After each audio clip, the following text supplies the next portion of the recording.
Hello friends, എല്ലാവർക്കും മഹാലക്ഷ്മി സീരിയലിൻ്റെ ഇന്നത്തെ എപ്പിസോഡിൻ്റെ റിവ്യൂയിലേക്ക് സ്വാഗതം.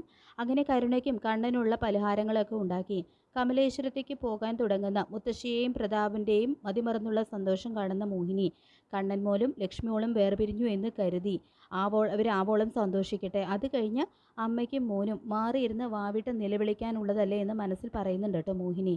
പിന്നീട് പ്രതാപനും മുത്തശ്ശിയും കമലേശ്വരത്ത് എത്തുന്നു. കരുണയുടെ മുഖത്തെ സന്തോഷം കാണുമ്പോൾ എൻ്റെ കുഞ്ഞിൻ്റെ മുഖം ഇപ്പോഴാണ് ഒന്ന് തെളിഞ്ഞു കണ്ടതെന്ന് പറയുന്നുണ്ട് കേട്ടോ മുത്തശ്ശി. തുടർന്ന് കവറിൽ പലഹാരങ്ങളൊക്കെയാണോ എന്ന് കരുണ ചോദിക്കുമ്പോൾ ഒരു കവറിൽ മോൾക്കുള്ളതും മറ്റേ കവറിൽ എല്ലാം നഷ്ടപ്പെട്ട് കരച്ചിലടക്കി മുറിയിലിരിക്കുന്ന കണ്ണന് കൊടുക്കാനുള്ളതാണെന്ന് മുത്തശ്ശി പറയുന്നുണ്ട്. ഞങ്ങൾ അവനെ ഒന്ന് കണ്ട് അവനെ ആശ്വസിപ്പിക്കാനും അവൻ്റെ മനസ്സിൽ തീ കോരിയിടാനുമാണ് വന്നതെന്ന് പറയുന്നുണ്ട് കേട്ടോ പ്രതാപൻ. തുടർന്ന് കണ്ണനെ ഇനി നമ്മൾ നമ്മുടെ കൈവെള്ളയിൽ കൊണ്ട് നടക്കണം, അവൻ്റെ കയ്യിലുള്ളതൊക്കെ നമ്മുടെ കയ്യിൽ ആകുന്നതുവരെ എന്ന് പ്രതാപനും. ഇനി നിങ്ങൾക്ക് എത്രയും പെട്ടെന്ന് ഒരു കുഞ്ഞ് ജനിക്കുകയാണെങ്കിൽ ആ കുഞ്ഞിനെ കണ്ണൻ്റെ മടിയിൽ വെച്ച് കൊടുക്കണം. എന്നിട്ട് കുഞ്ഞിനോട് പറയണം കണ്ണൻ കുഞ്ഞിൻ്റെ വല്യച്ഛനല്ല അച്ഛനാണെന്ന് പറയണം. അവസാനം അവന് സ്വന്തമായതെല്ലാം നിങ്ങൾക്ക് അവൻ ദാനമായിട്ട് തന്നിട്ട് പോകണമെന്നെല്ലാം മുത്തശ്ശി കരുണയോടായിട്ട് പറയുന്നുണ്ട് കേട്ടോ. ഇതേ സമയം സ്വാതി വരുമ്പോൾ മുത്തശ്ശി സ്വാതിയോടായിട്ട് പറയുന്നുണ്ട് അവൻ്റെ മനസ്സിൽ കയറി മുറുകെ പിടിച്ചോണം. അവൻ്റെ ഇടതുകാലിനോടൊപ്പം വലതുകാലും അനങ്ങി തുടങ്ങി എന്നറിഞ്ഞപ്പോൾ അത് കേട്ട് ഞങ്ങളൊക്കെ ആദ്യം ഒന്ന് ഞെട്ടി. പക്ഷേ ഇനി അതിൻ്റെ കാര്യമൊന്നുമില്ല. നാളെ അവനിനി നടന്നു തുടങ്ങിയാൽ പിന്നെ മോൾക്ക് മറ്റൊരു വിവാഹത്തെപ്പറ്റി ചിന്തിക്കേണ്ട എന്നെല്ലാം പ്രതാപനും സ്വാതിയോടായിട്ട് പറയുന്നുണ്ട് കേട്ടോ. കണ്ണൻ്റെ ഭാര്യയായിട്ട് മോൾക്കിവിടെ മഹാറാണിയെ പോലെ ജീവിക്കാമെന്ന് മുത്തശ്ശിയും മേഘനും വാമേട്ടനും ഒക്കെ കണ്ണൻ്റെ സ്വത്തുക്കൾ ഒരുപാട് മോഹിച്ചതാണ്. അപ്പോഴാണ് ദൈവം ഇങ്ങനെ ഒരു ദിവസം നമുക്ക് കൊണ്ടുവന്നു തന്നത്. കണ്ണൻ ഇനി ഒരിക്കലും മഹാലക്ഷ്മിയുടെ പുറകെ പോകാൻ പാടില്ല എന്നും പ്രതാപൻ സ്വാതിയോടായിട്ട് പറയുന്നുണ്ട്. തുടർന്ന് ഞങ്ങൾ അവനെ ഒന്ന് കണ്ടിട്ട് അവൻ്റെ രക്തം തിളപ്പിച്ചിട്ട് വരാം എന്ന് പറഞ്ഞുകൊണ്ട് പ്രതാപനും മുത്തശ്ശിയും കണ്ണൻ്റെ മുറിയിലേക്ക് പോകുന്നു. അപ്പോൾ നിൽക്കുന്ന കണ്ണനാണെങ്കിൽ ആരോ വരുന്നുണ്ടെന്ന് മനസ്സിലാക്കി നേരെ വീൽചെയറിലിരിക്കുകയാണ് കേട്ടോ ചെയ്യുന്നത്. അങ്ങനെ പ്രതാപനെയും മുത്തശ്ശിയെയും അപ്രതീക്ഷിതമായിട്ട് കാണുന്ന കണ്ണനാണെങ്കിൽ പാമ്പിൻ്റെ വിഷം ഉള്ളിൽ കൊണ്ട് നടക്കുന്നവർ വന്നോ, ഞാനും മഹിയും വേർപിരിഞ്ഞു എന്ന് കരുതി അത് ആഘോഷിക്കാൻ വന്നതായിരിക്കും എന്നെല്ലാം ദേഷ്യത്തോടു കൂടി മനസ്സിൽ പറയുന്നുണ്ട് കണ്ണൻ. തുടർന്ന് പ്രതാപൻ പറയുന്നുണ്ട് ഈ അവസ്ഥയിൽ നിന്നെ ആശ്വസിക്കാൻ വേണ്ടിയിട്ടാണ് ഞങ്ങൾ വന്നത്. ഒരു കണക്കിന് അവൾ നിൻ്റെ ജീവിതത്തിൽ നിന്നും ഒഴിഞ്ഞു പോയത് നന്നായി.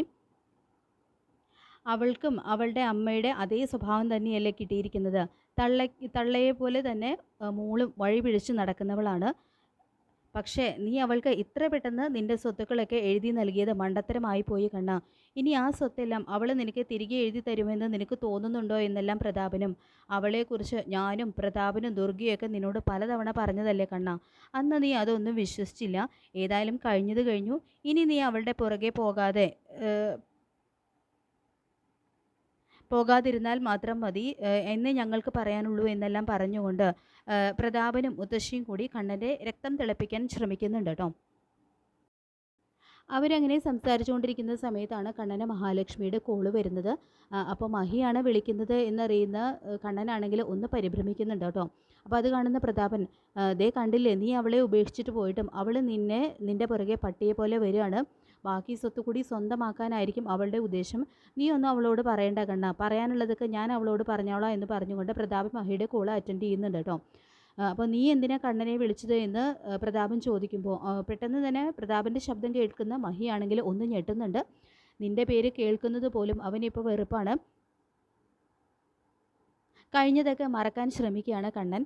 മറ്റൊരുത്തൻ്റെ കുഞ്ഞിനെയും വയറ്റിലിട്ട് നടക്കുന്ന നീ ഇനിയും എന്തിനാ അവൻ്റെ പുറകെ നടക്കാൻ നിനക്ക് നാണമില്ലേ എന്നെല്ലാം ചോദിച്ച് പ്രതാപൻ പറയുമ്പോൾ ബാക്കി ഞാൻ പറയാം പ്രതാപ എന്ന് പറഞ്ഞുകൊണ്ട് പ്രതാപൻ്റെ കയ്യിൽ നിന്നും ഫോൺ വാങ്ങുകയാണ് കേട്ടോ മുത്തശ്ശി.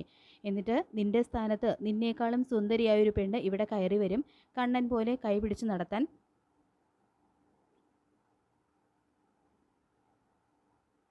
എന്നെല്ലാം മുത്തശ്ശി പറയുന്നത് കേൾക്കുന്നുണ്ട് കേട്ടോ. അപ്പോൾ കണ്ണനും മഹിക്കാണെങ്കിൽ രണ്ടുപേർക്കും നല്ലത് പറഞ്ഞു കൊടുക്കാനായിട്ട് നാക്ക് ധരിക്കുന്നുണ്ട്.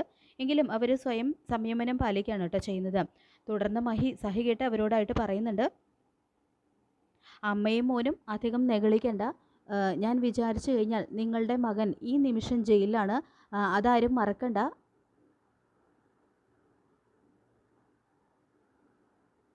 ഇത് നിങ്ങൾ നിങ്ങളുടെ മോനോടും പറഞ്ഞേക്ക് എന്ന് പറഞ്ഞുകൊണ്ട് മുത്തശ്ശിക്ക് നല്ല മറുപടി തന്നെ മഹി ആ സമയം കൊടുക്കുന്നുണ്ട് കേട്ടോ.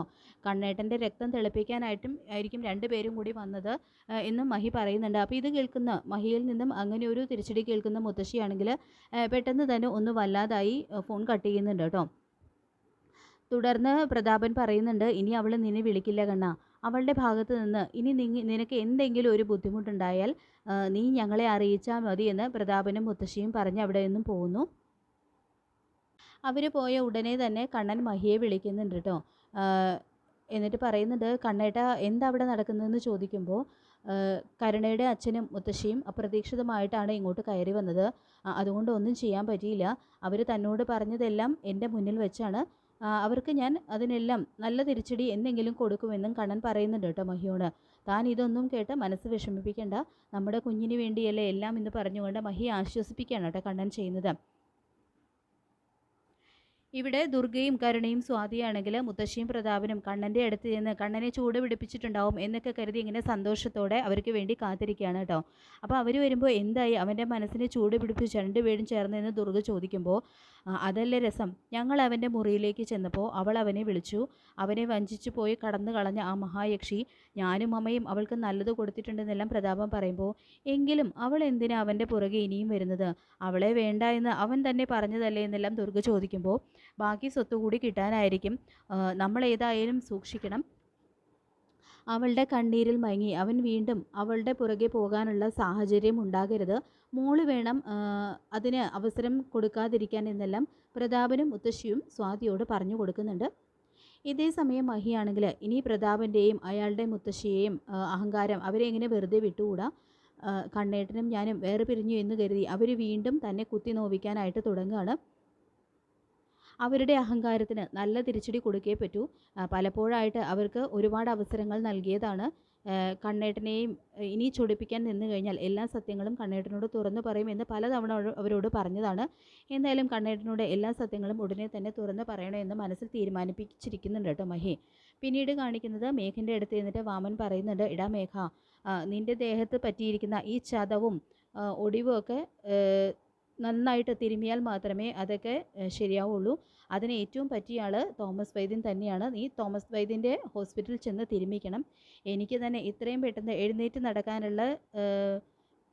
നടക്കാൻ പറ്റിയത് അവിടുത്തെ ചികിത്സ കൊണ്ടാണെന്ന് പറയുമ്പോൾ മേഘനും അതിന് തയ്യാറാവുന്നുണ്ട് കേട്ടോ. അങ്ങനെ മേഘൻ തോമസ് ഡോക്ടറുടെ ഹോസ്പിറ്റലിലേക്ക് പോകുന്നുണ്ട് ഒഴിച്ചിലിനൊക്കെ ആയിട്ട്. അപ്പോൾ ഇതേ സമയം തോമസ് വൈദ്യരെ കാണാനായിട്ട് അവിടെ കണ്ണനും മഹാലക്ഷ്മിയും എത്തുന്നുണ്ട്. അപ്പോൾ മഹാലക്ഷ്മിയുടെ കൈപിടിച്ച് വരുന്ന കണ്ണനെ കണ്ട് ഞെട്ടിത്തെറിച്ച് നിന്ന് പോവാണ് കേട്ടോ മേഘൻ. അപ്പോൾ നമുക്ക് കാത്തിരിക്കാം മഹാലക്ഷ്മി സീരിയലിൻ്റെ ഇന്നത്തെ ലേറ്റസ്റ്റ് എപ്പിസോഡിനായിട്ട്. ഈ റിവ്യൂ ഇഷ്ടപ്പെട്ടെങ്കിൽ ലൈക്ക് ചെയ്യുക, ചാനൽ ഉടനെ സബ്സ്ക്രൈബ് ചെയ്യുക. താങ്ക്